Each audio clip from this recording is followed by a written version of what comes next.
Welcome to the Great Detectives of Old Time Radio. From Boise, Idaho, this is your host, Adam Graham. If you have a comment, email it to me, box13@greatdetectives.net. Be sure to cast your vote for the show on Podcast Alley, podcastalley.greatdetectives.net, and follow us on Twitter at Radio Detectives.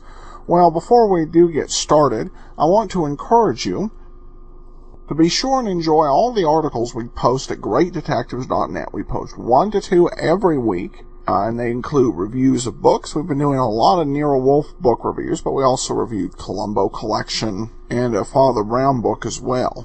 And some history of some great old radio programs, many of which forgotten, such as The Family Doctor, The Adventures of Babe Ruth. You can enjoy all of these for free at greatdetectives.net. And you can also have them automatically delivered to your Kindle. And you can try that service out free for 2 weeks. Well, today's episode is entitled Death and the Purple Cow. Enjoy. William Gargan stars as Barrie Craig, confidential investigator.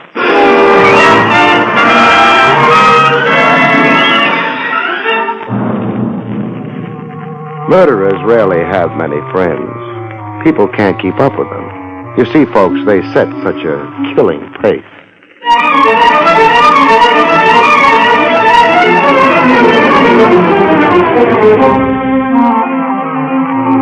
The National Broadcasting Company presents William Gargan in another transcribed drama of mystery and adventure with America's #1 detective, Barrie Craig, confidential investigator.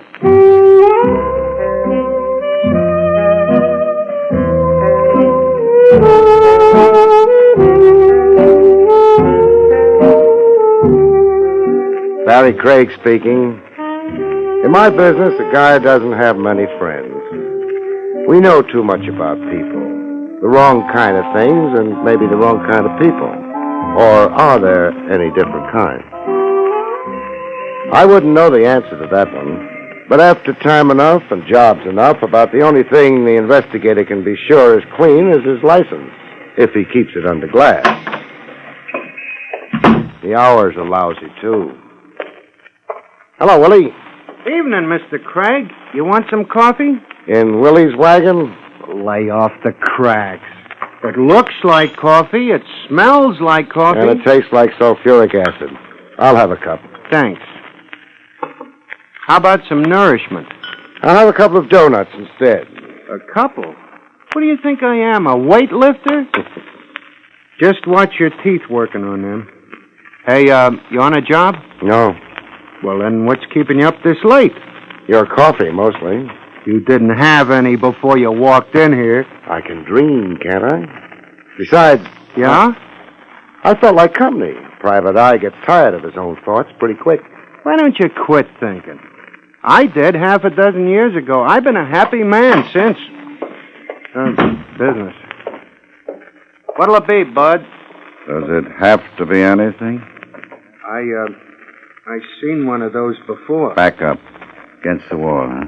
Sure. Hold it, Craig. The personal touch? Just sit there. Work on your donuts and coffee. I eat just as well without a gun. That's to keep you quiet, not stimulate your appetite. Thanks for explaining. Why do I have to be quiet? I want it that way. Uh-huh. This Keep Craig Quiet week? Yeah. I just passed the resolution.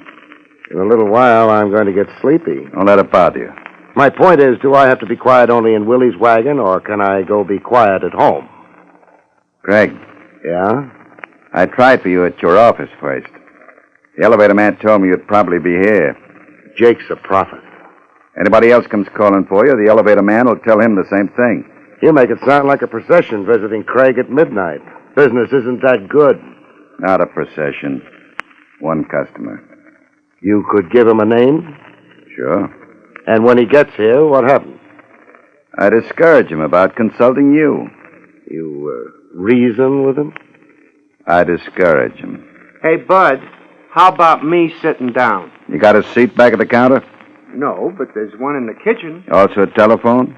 I ain't checked recent. Keep leaning against the wall. This customer of mine, suppose he looks in here before he pushes the door open. So? He'll spot you. That's all right.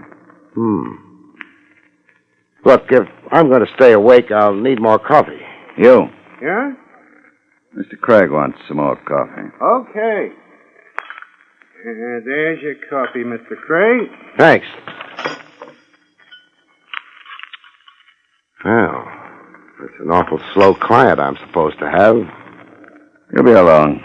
Maybe you frighten him off tonight. What happens tomorrow? People run out of tomorrows sometimes. Yeah. All right, that could be him. Stay put, boys. I could use a client. Not this one. He won't be any use at all. Too bad. Hey, Willie, what'd you put in this cup? Huh? Tastes more like concentrated lye than coffee. Shut up. It's an insult, not coffee. Here, you try it. It was hot, wasn't it? I'll take the gun now. What the? Those shots came from the door. Yeah. Car took the corner on a couple of wheels. Couldn't spot the license. That guy's bleeding all over the floor. Yeah. No. He'll stop in a little while, Willie. No more blood. Yeah? Yeah, his heart isn't pumping it anymore.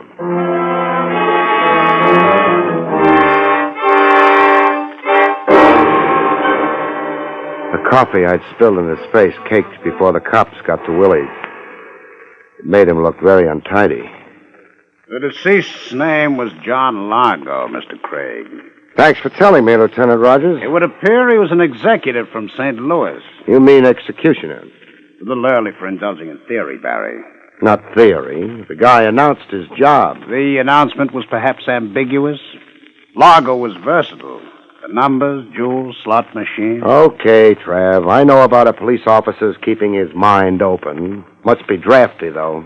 Barry, Yeah? according to your report, Largo intended to discourage a client of yours. That's right. Which client? A client who hadn't hired me yet. But who had indicated he might. Trav, all these questions will maybe look good on a report, but I've told you all I know. I'm not happy about it. Well, maybe if I'd gone to college like you, I'd know more. The way it is... Now, you mustn't hold that college degree against me, Barry. I forgive you. Any psychiatrist will tell you it was my mother's fault. But I've got to bring something in for the captain. Isn't a fresh corpse enough?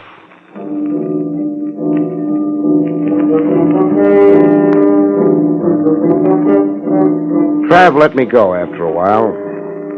It had been a dull night. Willie's wagon was lousy with the press, and Trav had to concentrate on the department's public relations. I started for home, made a detour, and headed for the office on Madison Avenue. Jake would still be on duty, making sure nobody stole the building.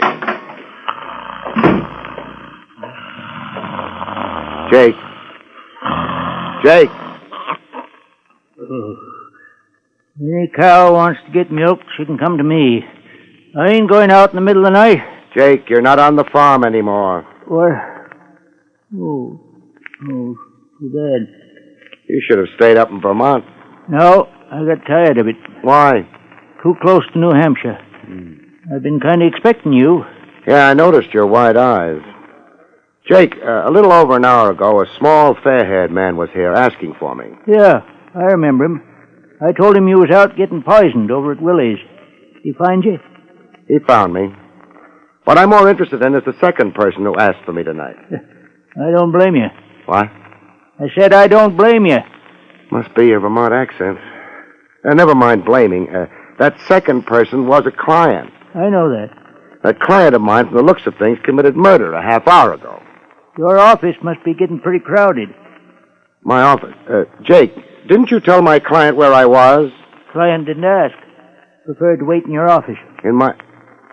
Oh, that's what you meant about it getting crowded. Yeah. But the murder didn't take place in my office. Not the one I'm talking about, anyway. That's nice. Makes less work for the cleaning women. But in that case... Never mind. Take me upstairs. Yep. Going up? Where else would I be going? I don't know. Them's my instructions. Always ask the passenger which direction he's going. Jake, what kind of a man was he? Who's that? The one up in my office. Well, up in Vermont, we wouldn't call him a man. You wouldn't? No. What would you call him? A girl.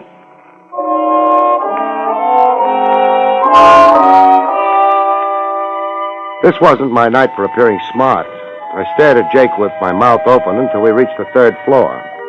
By that time, I managed to get it shut. Jake went back downstairs. I went down the hall to my office and went in. And discovered that we'd call her a girl in New York, too. Mr. Craig? Yeah? Sorry I kept you waiting. Oh, that's all right. After all, you didn't know I was waiting for you, did you? I guess I didn't. Well, I was. You had an idea about hiring me? Actually, it was my brother's idea. I see. Oh, that is, I'm Sally Marlin. My brother is Donald Marlin. It figures. You're laughing at me?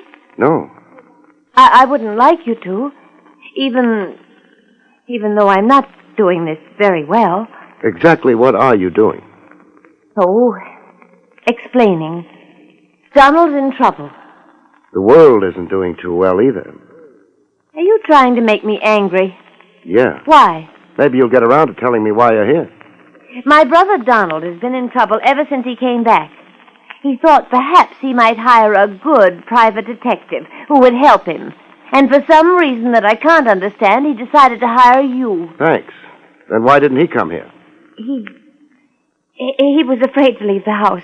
He sent you instead? Yes. What kind of trouble is he in? Well, the kind of trouble where he might get murdered. Usually a man in that kind of trouble goes to the cops. Donald can't. Why not?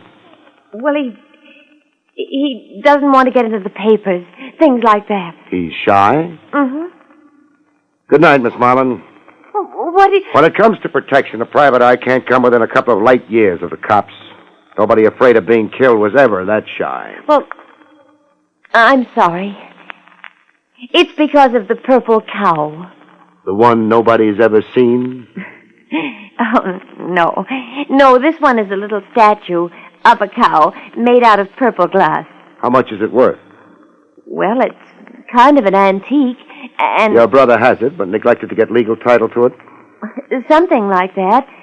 That's why he can't go to the police. I'll have to see him. Oh, of course. We live at 39 Barchester. 39 Barchester. Mm-hmm. Donald gave me some money to...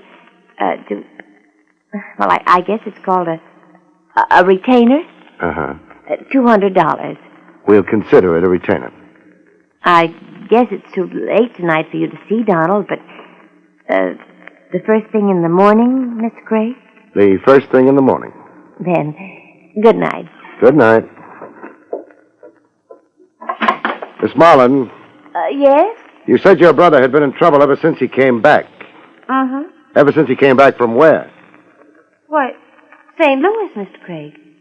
St. Louis.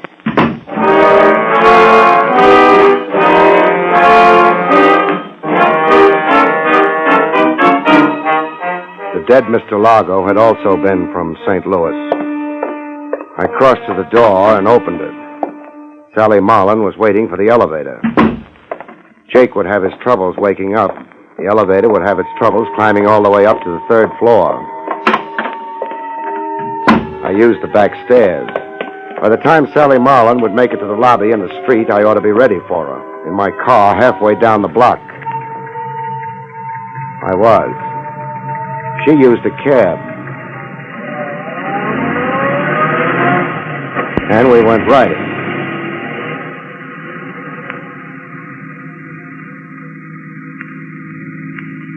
It wasn't a long ride. Her cab slowed down and stopped. I stopped. She paid the cabbie off and went inside. The cab scrammed. I started up. I drove past the place she'd gone into and memorized the address. It was not 39 Barchester.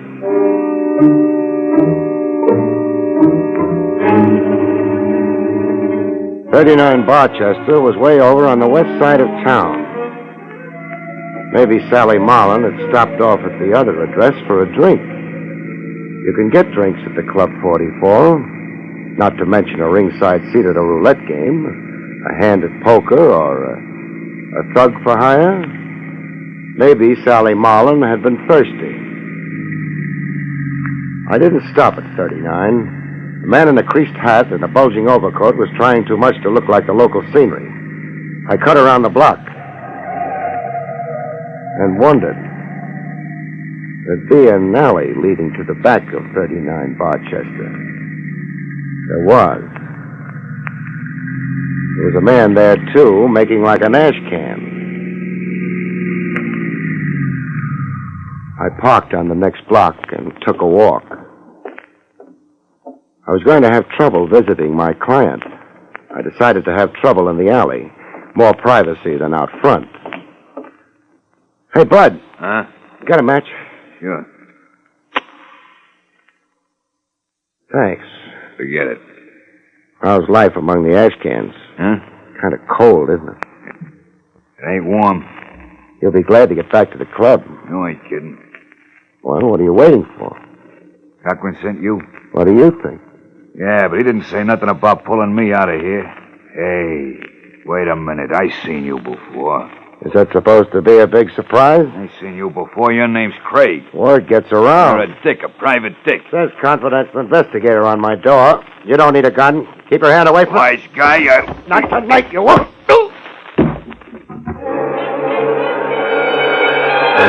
He didn't. He fell down instead. I thought he might be uncomfortable lying on a gun.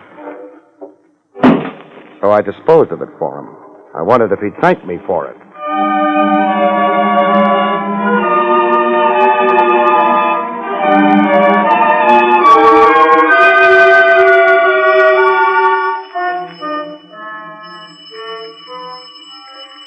Who's there? Craig. Say it again. Craig. You want me to wake the neighbors? Listen. I'll open the door slow. I want your hands in front of you and clean when I do. Okay. Otherwise, I start shooting. Hold it. Yeah. Come in. Thanks. I have to be careful. Sure. Sit down. Thanks. Man with a purple cow can't be too careful. What's a purple cow supposed to be? Something you find in St. Louis, the way I heard it. Just making sure Sally got to you. She got to me. She's a good kid. Uh-huh. Marlin. Yeah? I could stand a little more information. For example, how did you get the purple cow in the first place? A friend of mine handed it to me. He ran an antique shop in St. Louis. Just gave it to you? Sure. Thing isn't worth more than a couple of bucks. And that's when all your trouble started. That's when it started. You could have yelled for the cops. Sure I could have, but look, first of all, there were no witnesses around when I got that cow. Second, I didn't know what importance it had. Not until after I left St. Louis. Why didn't you get in touch with the man who'd given you the cow? I tried to. And? Found out somebody had pumped him full of lead. This friend of yours had a record? Yeah, and that was another reason I wanted to stay clear of the police. He'd been a fence. What kind of stolen goods did he concentrate on? Jewels, mostly. Is that the cow up on the mantelpiece? That's the cow, all right. I know what you're wondering, but no dice. It's made out of glass. I had it appraised. Maybe it's hollow. It's hollow. Nothing in it, either. You know a man named Largo? Largo? Small, fair-haired man. Comes from St. Louis. No, I don't. Why? Oh, nothing important. You figuring on going out tonight? No. That's good. You'd have company if you did. What kind of company? Couple of hoods. Front and rear of the house. Hoods. That's the kind of thing I mean. Why are they after me? On account of a hunk of worthless glass? I don't know yet. Maybe I'll go ask some questions. Oh, these hoods, Marlin. Yeah? Work for a man named Cochran. Name mean anything to you? Sure. That's the man my sister's going to marry.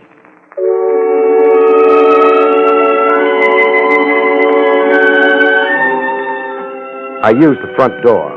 The mug in the alley might be resentful. I had no time to soothe him. I had a headache. I wanted to go home and kill a couple of beers and sleep. Marlin was safe for the night. So was the cow. No reason why I shouldn't go home. Maybe that's why I didn't go home.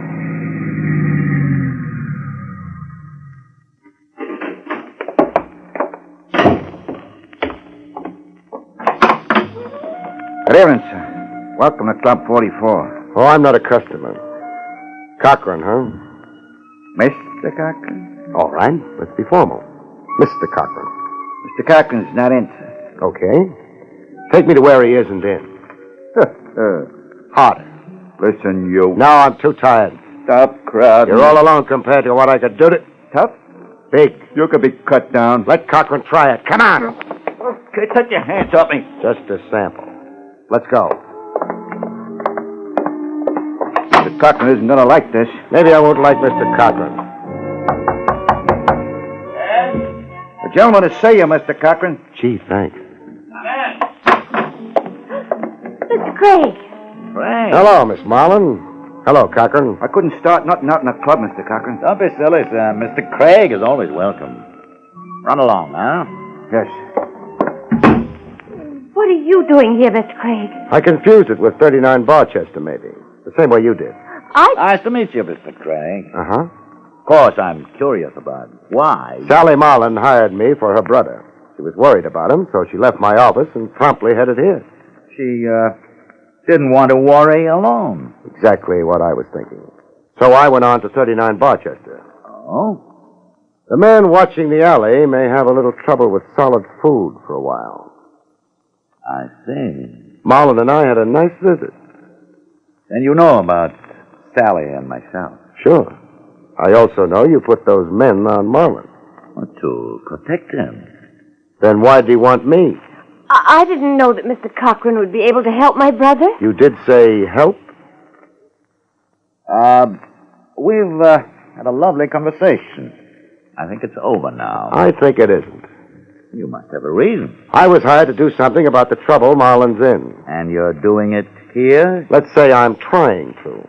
I hardly appreciate your sweaty efforts. But you're the one who's sweating.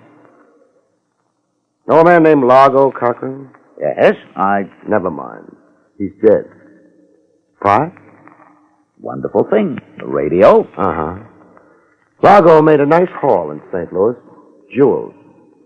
He turned them over to a fence who ran an antique store. How interesting. It gets better as we go along. The fence then turned around and handed Marlin a purple cow. Marlin left town. Largo left town right after him, to wind up dead on the floor of a hamburger joint. What a distressing place to die. I don't think Largo was bothered about the decor. He killed the antique boy when he found out his jewels were gone. He was therefore after Marlin, presumably? Presumably. In that case... I was in the hamburger joint when Largo was killed. If you will eat such dreadful stuff. You knew Largo. You knew all about Marlin and the purple cow through Sally here. You have a couple of boys sitting on Marlin's tail. Mr. Cochran, how much of a chance do you think you'd have in front of a jury? Well, you agree with me. Not much of a chance. Bill, that gun. Shut up. What Mr. Craig has forgotten is that he's the only one outside of ourselves who knows all these things. So? I have no intention of being brought before a jury. There's a pretty well-known road paved with intentions, Cochran. I'm not traveling as yet, Craig, but I rather think you are. Keep your hands still. Sally, see if he has a gun. Bill, I don't... See if he has a gun.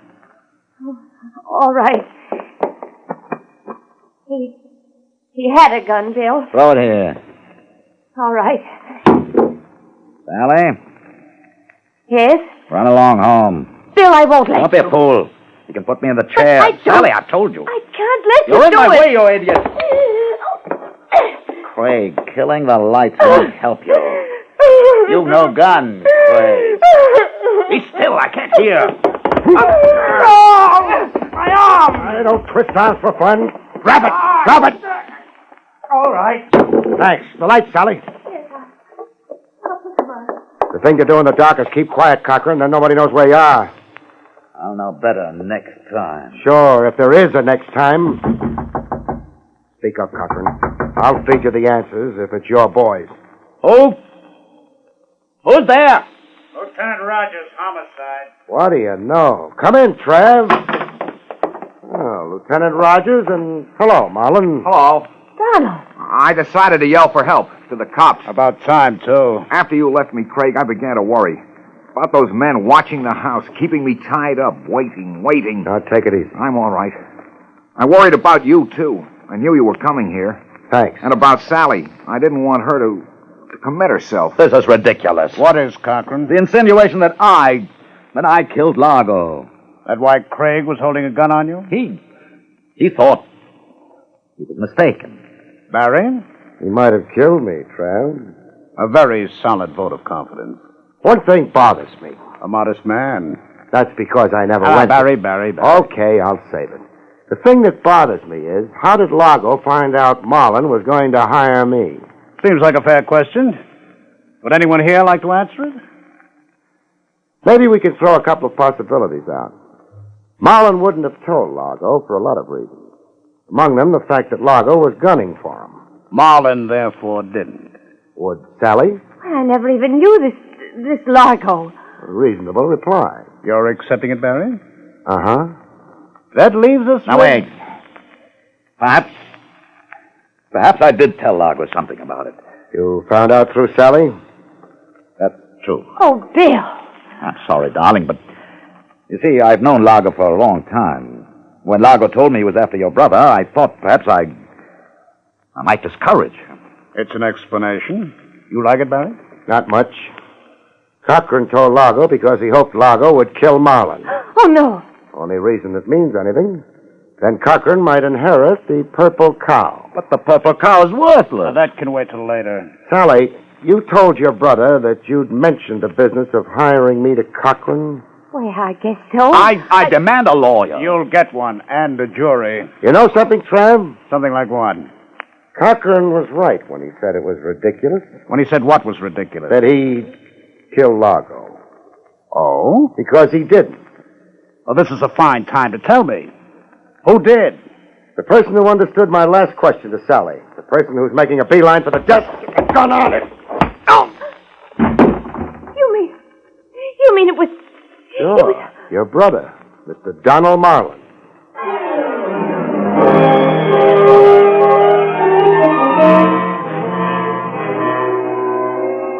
Mr. Marlin was very silent after that. It didn't take long to book him. Cochran didn't bother going along for the ride, but Sally did. That's sad.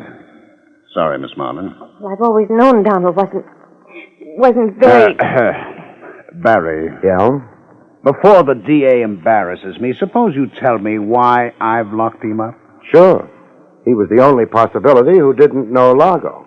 I refuse to stand here and feed you questions. Use the narrative form. Won't take a minute. Largo, back at the hamburger joint, when he was waiting for my client to show up, said he wasn't worried about being spotted before he could kill him. That meant my client didn't know Largo. It was Marlin's idea all along to kill Largo and implicate Cochran for the killing. But for a purple cow? You've got Marlin's keys. One of them must be for a safe deposit box. The boys are already checking. Nice work, Trav. Now, once you pointed a finger at Marlin, I realized that he was the only source for the purple cow fantasy. Actually, the antique store fence in St. Louis must have slipped the jewels to Marlin in an effort to defraud Largo. So Marlin invented the purple cow as a red herring? We're getting our colors mixed, but that had to be the idea. Yes. Good night, Mr. Craig. Good night, Miss Marlin. I can't think of a last line. Well, I can't either, but... Oh, you've been sweet, Mr. Craig. You never suspected me. Does there have to be a last line? No. Good night, folks. See you next week.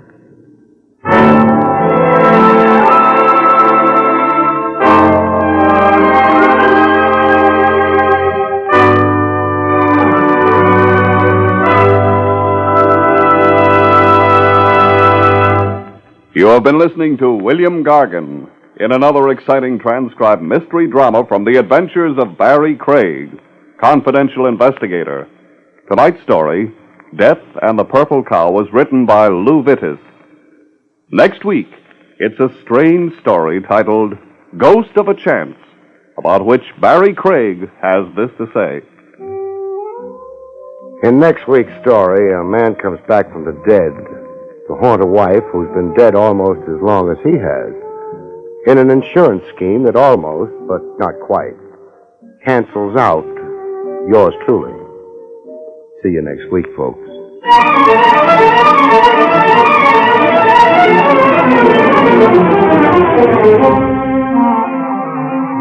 Featured in the role of Sally was Arlene Blackburn.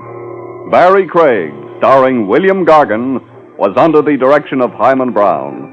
This is Don Pardo speaking.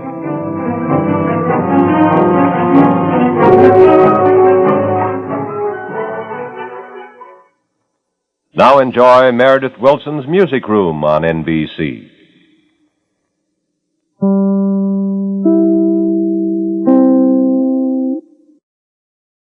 Welcome back. I don't get why they didn't take the guy who had been threatening Craig with a gun. Why they didn't take that guy away.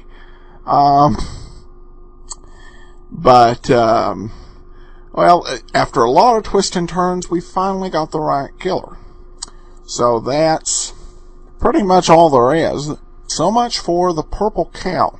Well, remember, if you get the show through iTunes, be sure to rate us on iTunes. We've got 87 ratings, and we appreciate that. But that'll do it. Give us a call, 208-991-4783. Follow us on Twitter at Radio Detectives. From Boise, Idaho, this is your host, Adam Graham, signing off.